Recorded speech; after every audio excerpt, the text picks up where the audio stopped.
Next up is Minnesota head coach Pam Borton. Coach Borton enters her 11th season at Minnesota and returns 7 letter winners and 3 starters from last year's team that won 19 games in the Women's Basketball Invitational. Coach, if you'll start with an opening statement, and then we'll open it up for questions. Well, it's great to be here. It's great to see everybody. Good morning.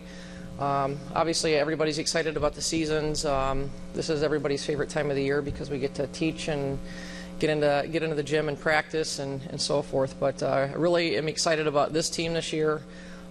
Really, we are able to build off how we finished the season last year, ending the season with a win, playing 3.5 more weeks of basketball, 4 extra games. Freshmen have brought a lot to our team. I know I said that last year with Rachel Bannum, and I think she proved everybody right with what a freshman last year brought to our team. What our freshmen bring to our team this year is more ball handling. They're tougher. We got more speed on the floor, and I think that was probably one of our Achilles heel last year was just more ball handlers, our speed on the perimeter, and just basically taking care of the basketball. I think that was, if you look at a lot of stats, our stats from last year was the turnovers were really the difference of winning and losing basketball games. But I'm excited to get all of our kids healthy back on the floor. Rachel Bannum was just cleared to practice this week from recovering from a blood clot this past summer, and I can answer some questions with that. But but we're excited about the season and put a lot better team on the floor this year. Thank you, Coach. We'll open it up for questions.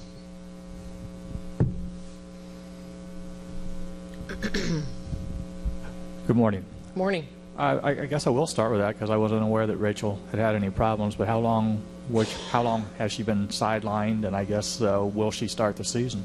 Yes. Well, it was the middle of July when we had discovered a blood clot in her lung, and it was very genetic.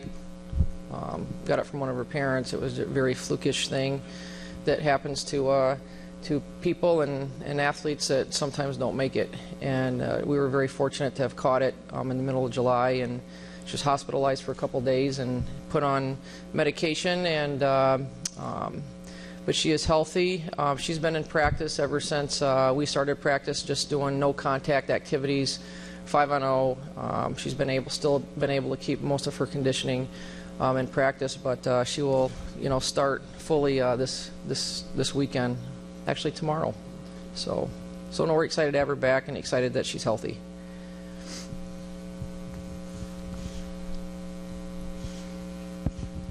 Good morning, Coach. Hi.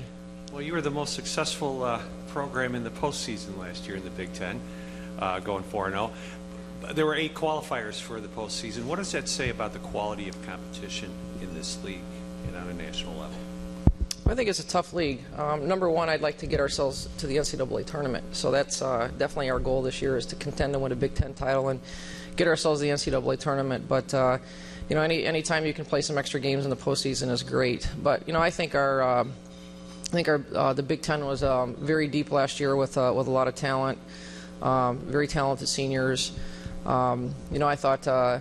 The programs did a great job just scheduling and putting themselves in a position to figure out a way to get 7 teams in the NCAA tournament. And I think we have a great chance of doing that again this year, just with the quality of players, the quality of coaches that we have, the quality of the schedules that people put together, and then just the quality of play.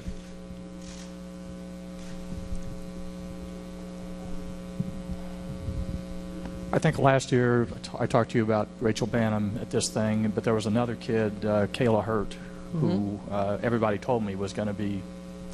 She's as good, if not better. Yeah, and how is she this year coming off her injury? She's doing well. She's back. She's healthy. She's a 6'2" athlete that we're going to be playing at the power forward position. She's a prolific scorer. Great athlete. She's still shaking some of the rust off of herself a little bit. She hasn't played in a couple of years, but she's a great scorer, great rebounder, great athlete, probably one of the toughest, biggest gym rats that I've seen. She's a throwback, one of those throwback kids that, every coach, looks for those kids that just you have to kick out of the gym. But Kayla Hurt, she was a top 25 kid in the country coming out of high school before she got injured, and I think she was still a top 100 kid. But she will be starting for us this year at the power forward position. I think she's going to be a matchup issue for a lot of teams at the 4 just because she can score. She can shoot. She can put the ball on the floor. She rebounds. I think she's a lot like, I hate to compare players, but I think she's a lot like Hooper at Nebraska, just that type of scorer, shooter, can play in and out. Now, she's not there yet because I think Hooper's a pretty special player, but I think that's the vision that we have for her. But she'll be starting for us this year, and it gives us another legit scorer on the floor. Before Rachel's blood clot this summer, what were the things that she was trying to work on in the off season to get better? Well, I think the biggest thing I wanted her to work on was just getting in, the best shape in her life, and then her leadership skills. She's one of our captains this year, and just her becoming a great leader, and her and I getting on the same page. Not that we weren't on the same page, but just that type of relationship that a head coach and a point guard needs to have, and being able to trust her with things off the court, information, getting her opinion. And, she was in my office, 4 times a week in the summer. She'd stop by, and, you could see her doing that and working on things. So she's become a great leader. She gets it, her being more vocal on the floor.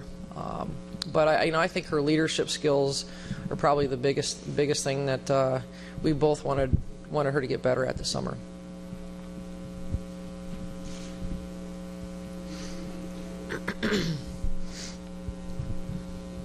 Coach, you mentioned getting to the NCAA tournament as your goal after winning the NIT. What will it take to get over the hump and start beating the Purdue's, the Ohio States, Penn States, so on and so forth of the conference? Well, I think it's a couple things. Number one, it's playing consistent. I think we had a lack of consistency last year with production from players. I think we played well at home. I think we went 15-4 at home, but we went 1-9 on the road. So we've got to learn to win on the road, and that's with veteran players, veteran teams. I think there were 6 games in the Big Ten that we lost by 1 or 2 possessions. I think Big Ten games sometimes are a fine line. It's whether you close out 3 of those games, 3 out of the 6 depends on if you're 8th or 4th. And I just think it's a fine line for a lot of teams in the Big Ten, and just being able to close out close games, learning to win some games on the road, and taking care of home court. And it sounds pretty simple, but it's not when you get into the Big Ten.